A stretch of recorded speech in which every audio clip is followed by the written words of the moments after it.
Skidamarinky dinky dink, skidamarinky doo. Oh, hello there. Hey guys, what's going on?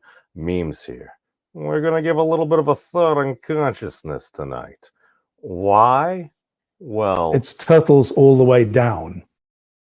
it hasn't been confirmed yet. They might be hyperrulial turtles. We'll get into that in just a moment.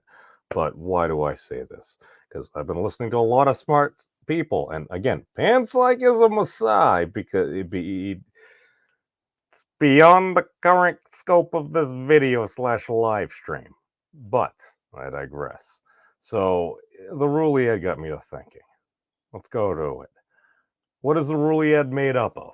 As we can see, this is from Professor Wolfram's blog post from earlier this year. The physicalization of metamathematics and its implications.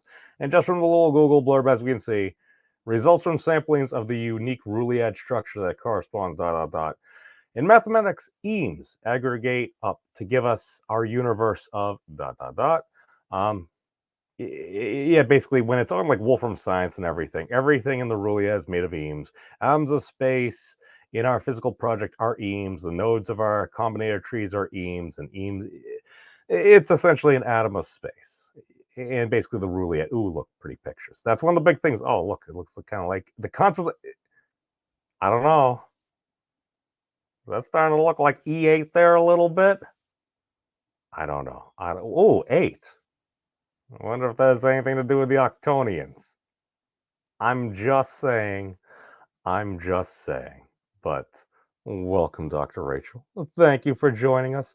We're going to delve into a little bit more lighthearted stuff in just a moment here, as we can see. But basically, here's where it goes, because this was actually a thing, and I put a little bit of vanilla ice to it. Title of the conference was something like Ground Truth or Turtles All the Way Down. And so it seems as though there's one Ruliad. I don't think it rules them all. And it might be just hyper-rulial turtles all the way down. Yes, it's on the back of an infinite number of hyperrulial turtles. I'm thinking of doing something really terrible here, which is that again, the universe works in mysterious ways. Again, that is why I did ask the good professor. Do you like turtles? He gave about a 7-minute response. Apparently, he had some turtle-like creatures. I forgot. Terrapins. Yes, because Mario reminds me of that. These things happen, but continue. You know, James, you had fed me last night these ideas about Emes and the hyperruliad. Yes. And I would enjoy chatting about that for a few minutes. Well, sure. Here, I can stop sharing. Okay. Well, let's chat about that. And this is okay. So everybody's welcome from our chemistry team to stick around. Although this is going to be weird, and it's going to be about a different. Just another moment. So, as people may remember, so what I realized is, so what James commented on. The big thing is the whole thing with like the Wolfram Physics Project and its extensions and everything is the one thing that Stephen Wolfram and Wolfram Research has been excellent at is building tools. Now, there are plenty of variations, but more or less you can pretty much do computation and everything. And at least it was the main tool, to my knowledge, that Thad used. And it looks like he's linked quantum physics and general relativity. I'm just saying it has the coherent set of units. Seems to be the label on that soup can that Jonathan was talking about. I got hope for humanity, and science is our hope. But continue, Professor. Is in the Ruliad, the entangled limit of all possible computations. That looks familiar. What is the raw material on which the Ruliad operates?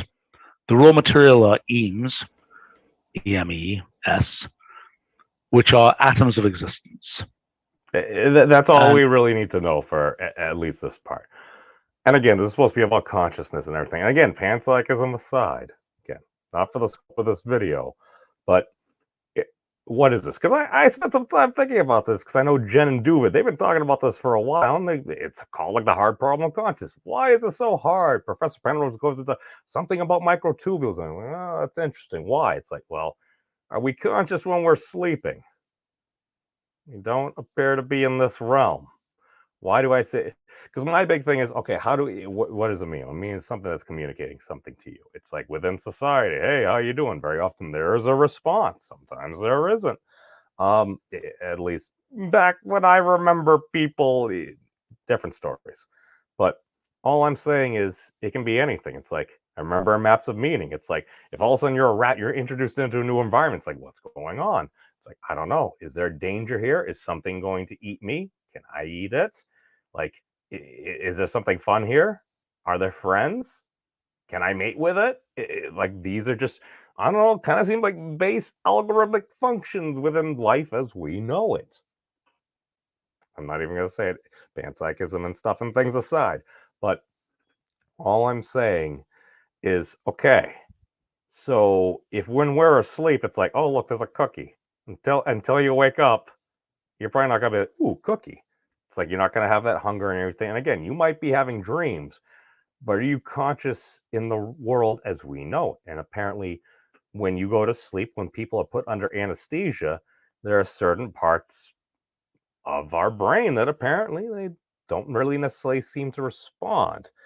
My base thought for microtubules, again, for the scope of this video, it's kind of, it's a particular structure that, in my opinion, has some form of harmonic resonance. I view it as kind of RAM in that, like, kind of like the more you practice that whole muscle memory thing, and that you're going to respond. Because I remember running basically about a year or so ago, it snowed. It's like, oh, a really big plow truck came by. It's like, that was closer than I expected. Had I been like another foot or so over, I probably would be dead. I would have been torn in half, or at least have my spine broken. So basically, when other large vehicles and stuff go to me now, like sometimes it's the case, I'm moving. I'm like, I know I need to move, but like my body kind of does it for me. I feel like it's kind of ground in there. So what I'm saying is, okay, if Emes by their nature are literally prememetic because it takes the M off, but if that happens, okay, your M's existence, how do you end up hitting the point of consciousness? Because like, okay, we're conscious as we know it, and we got dogs and we got cats. It's like, if a dog or cat is scared, it's like they might attack, they might run away, they might flee. It seems kind of like some of the mobs in certain video games. I'm just saying. But okay, there's a response when you're asleep. Isn't that why in Dungeons and Dragons, if a character is unconscious, you can take a full round action to coup de grace them? Means of destruction is not promoting any unauthorized illicit murder. Murder is bad. Don't harm children.